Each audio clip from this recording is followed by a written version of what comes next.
Good evening from New York. I'm Chris Hayes. It is now day 2 of America having the worst outbreak of the coronavirus in the world. And if there's a single life-saving thing we need right now above all else, it is more ventilators. We know from everything we have seen that a shockingly high percentage of people with the virus will need to be hospitalized.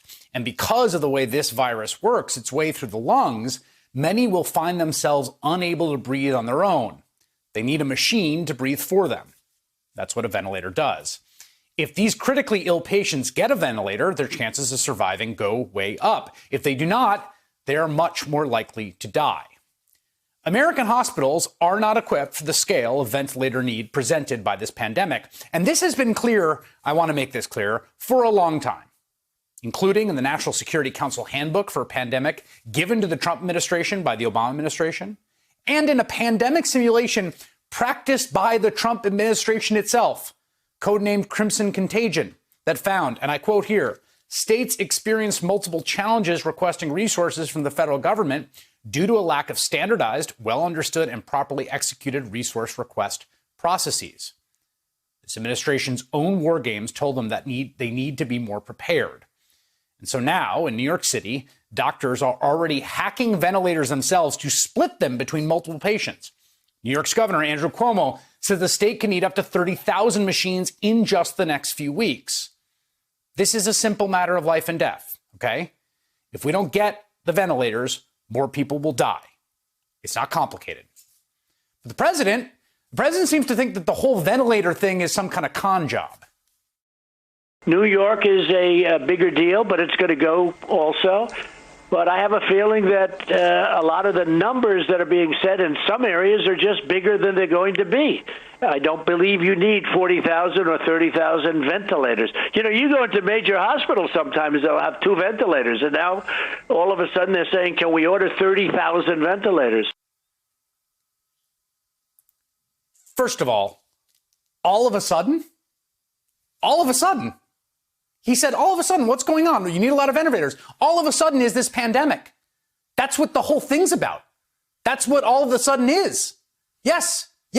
All of a sudden, thousands of people need ventilators who did not need them a few months ago because of the pandemic that has shut down 2/3 of the country. That's all of the sudden. That's the pandemic our government did not prepare for. And what is becoming clearer by the day is that there is such a complete disconnect between what the president says and the frontline medical workers who are right now fighting this disease. Listen to how this ICU nurse in Michigan describes her new reality earlier this week.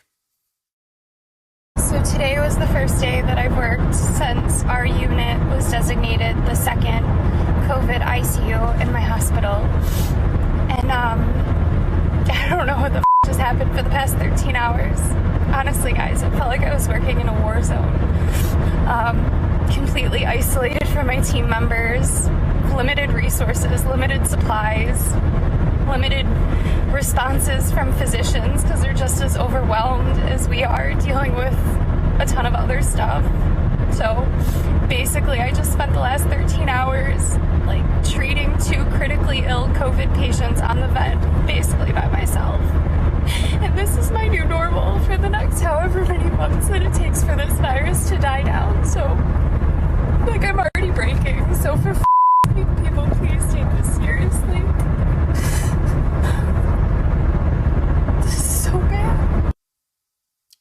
This is so bad. This is so bad. But it's actually worse than that. Yesterday, the New York Times reported that the Trump administration backed away from a deal for General Motors to produce ventilators because the price tag was too high. Oh, and because, quote, listen to this, some government officials expressed concern about the possibility of ordering too many ventilators, leaving them with an expensive surplus. They were worried about having too many ventilators. God forbid we would have them the next time we have a global pandemic, or maybe share them with the rest of the world when they need them. And not only did the president nix that GM plan as of a few hours ago, he refused to use the Defense Production Act to mandate the production of them. And then late this afternoon, he changed his mind, announcing he was requiring GM to accept, perform, and prioritize federal contracts for ventilators using the Defense Production Act. Of course, the production of those ventilators will be probably a month away. I want to be as clear as possible on this. If there are not sufficient ventilators, people will needlessly die. End of story. The situation is dire.